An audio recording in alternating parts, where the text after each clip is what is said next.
Tout le monde, si vous me le permettez, aujourd'hui je vais vous parler d'un théorème qu'on utilise très souvent pour calculer la limite d'une suite du type U indice n plus 1 égale f de Un.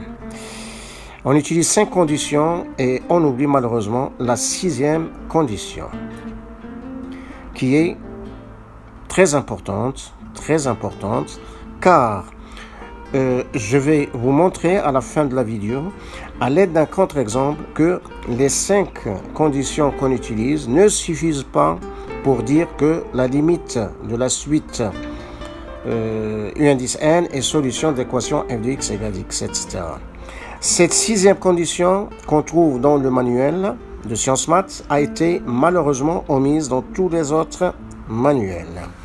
Et à présent, voyons l'énoncé de ce théorème.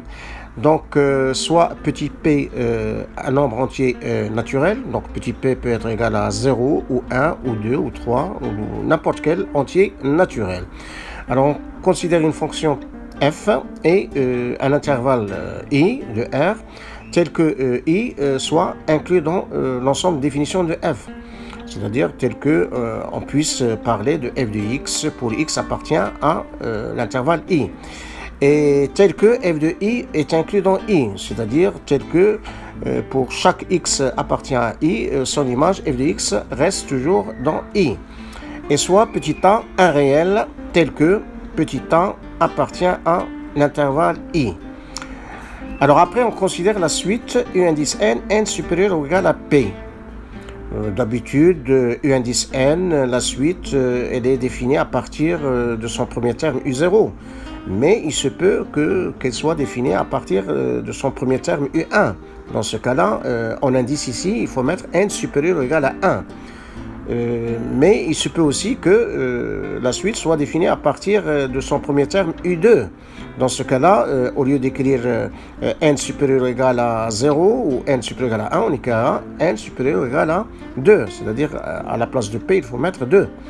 Donc, plus généralement, je suppose que le premier terme de la suite est U indice P.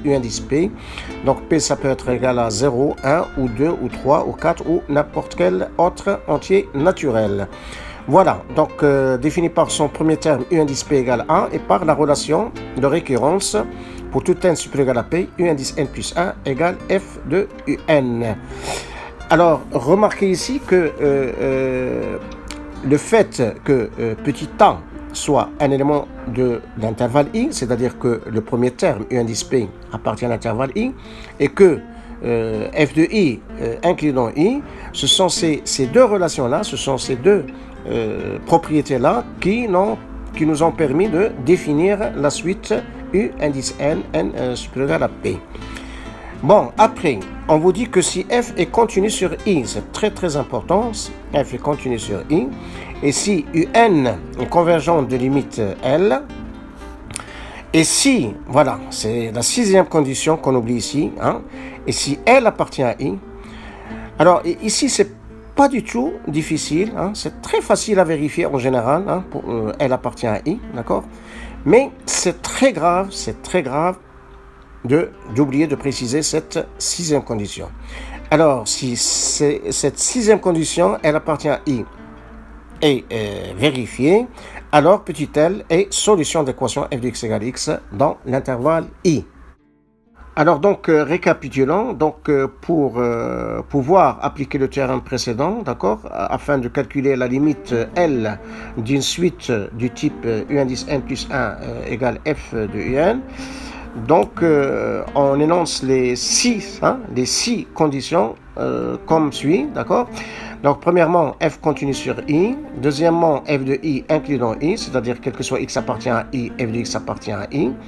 Troisièmement, le premier terme de la suite, hein, U indice P appartient à I. Quatrièmement, bon ici il suffit de préciser que la suite elle est du type U indice n plus 1 égale f de N. Cinquièmement, il faut avoir démontré déjà que la suite UN est convergente, U indice n supérieur à P. Et la 6e condition qu'on ne doit pas oublier, elle appartient à I. D'accord? Elle étant la limite de la suite U indice n supérieur à P. Et là, je vous conseille, hein, vous avez intérêt à choisir au début, l'intervalle I doit être choisi un intervalle fermé, hein, d'accord, pour ne pas avoir des problèmes pour vérifier que L appartient à I. Et maintenant, voyons un contre-exemple dont je vous ai parlé tout à l'heure.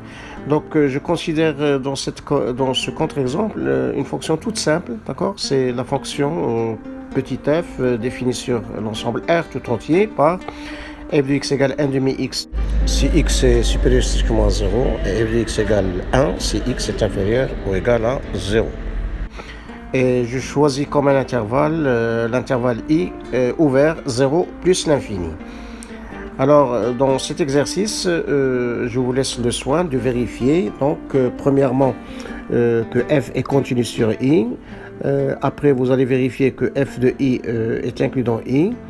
Dans la troisième question, on définit la suite U indice n avec son premier terme U0 et la relation de récurrence quel que soit n supérieur ou égal à 0, U indice n plus 1 égale f du n. Donc on vous demande de vérifier que U0 appartient à I, après que quel que soit n appartenant à n, U indice n est supérieur strictement à 0. Après vous allez vérifier que la suite elle est décroissante. Et après vous allez montrer que la suite UN est convergente. Ainsi donc, nous avons vérifié les 5 conditions que vous avez eu l'habitude de vérifier avant de dire que la limite de la suite du type UN plus 1 égale f du n est solution de l'équation f de x égale x dans I. Mais malheureusement, cette équation n'a aucune solution, ni dans I, ni dans R, ni dans n'importe quel intervalle de R. Pour vous dire que ce qu'on utilise habituellement est faux. Enfin, on arrive à la fin de cette rubrique. Merci de votre attention. Au revoir et à bientôt.